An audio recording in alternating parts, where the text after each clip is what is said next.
put on a happy face. Brush off those clouds and cheer up. You got it. Put on a happy face. And take off that gloomy Voilà, mask. un happy face, voilà, un joli visage. Souriez, même si c'est pas facile tous les jours. Voilà, c'est ce qu'on fait en vous présentant Télématin. Isabelle, bonjour. Bonjour. Béatrice, Grégoire, rebonjour. Nous allons briller donc de mille feux, donc place à la brillance. Exactement, parce que comme la mode, la cosmétique a aussi ses cycles. Et alors après des années un peu mates, on va dire, aujourd'hui on redécouvre la brillance parce qu'il faut briller de mille feux. Et puis aussi c'est vraiment la tendance aujourd'hui, je ne sais pas si vous avez remarqué, sur les smartphones, vous avez plein d'applications qui vous donnent, surtout quand vous faites des selfies, vous rajoutez des filtres magiques et là, pour ressembler à des princesses. Et la tendance aussi, ça se passe dans les backstage des défilés. Et quand on regarde les derniers défilés, que ce soit le prêt-à-porter ou la haute couture, là en juillet, c'est vrai que les make-up artistes, comme on les appelle, s'en sont donnés à cœur joie avec des fards nacrés, des blushs irisés et puis des fonds de teint vraiment lumineux. Voilà, il faut avoir une touche éclat. C'est vraiment la tendance du moment. Donc du coup, je suis allée voir 3 make-up artistes. C'est vraiment le nom, comme on dit dans le métier.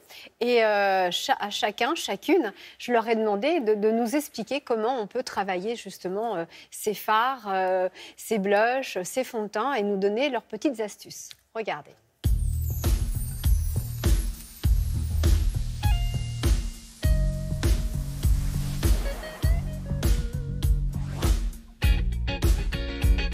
C'est vrai que pendant des années, les femmes utilisaient beaucoup de textures mates parce qu'elles voulaient justement plutôt se cacher. Le maquillage servait à camoufler.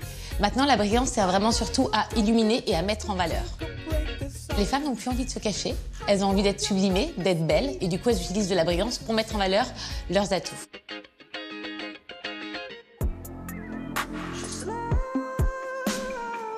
On peut tout faire. L'idée quand même quand on fait de la brillance, c'est d'utiliser en fait des points de lumière et de ne pas en mettre partout. Sinon à ce moment-là, on ressemble vraiment presque à un sapin de Noël, donc vraiment juste par endroits.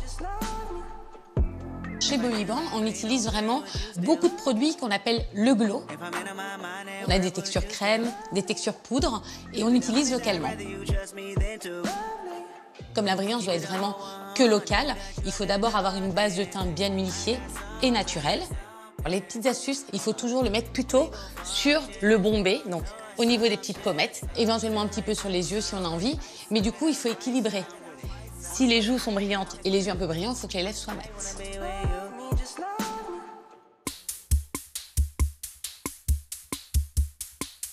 Un teint naturel sans maquillage est naturellement brillant, donc les cosmétiques aujourd'hui permettent de l'améliorer un petit peu. Chez MAC, on a vraiment un choix considérable en termes de produits qui font de la brillance. On a vraiment des hydratants qui contiennent de très fines particules nacrées qui permettent d'accentuer l'éclat de la peau de façon extrêmement naturelle, aux poudres de brillance qui sont plus classiques mais très efficaces pour les gens un peu plus pressés.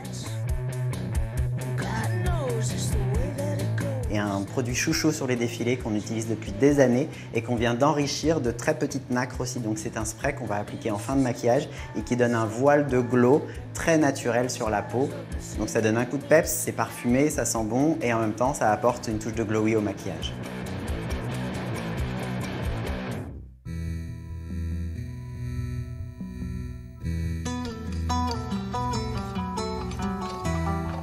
Quand on utilise de la brillance, il faut savoir la doser et savoir où on la place sur le visage. C'est juste ça, en fait, c'est ces 2 points importants. Lucia Pica, qui est Global Creatrice Designer de chez Chanel, a créé une palette géniale, justement, avec 3 couleurs qui sont la palette essentielle été. Ce sont des textures crémeuses, donc il y a un blush.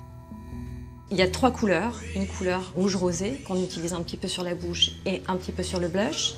Ensuite, il y a 2 illuminateurs. Il y en a un tout petit peu plus doré qu'on peut utiliser sur les yeux, au doigt ou au pinceau, et aussi sur les pommettes pour donner de la luminosité. On joue avec les textures, c'est un objet qui est très facile à apporter dans son sac, comme ça on peut l'avoir aussi en retouche. Ça propose des multiples possibilités de maquillage en fait.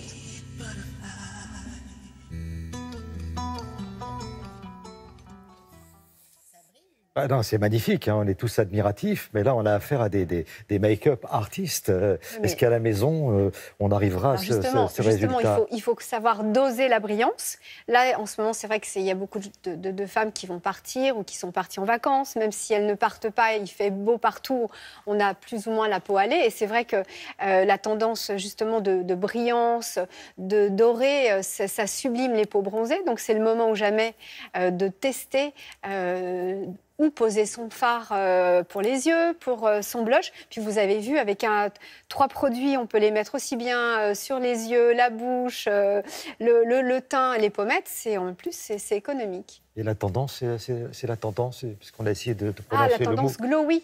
glowy. Essayez la tendance glowy. Voilà, ce sera le mot du jour. Merci beaucoup, Isabelle Chalençon.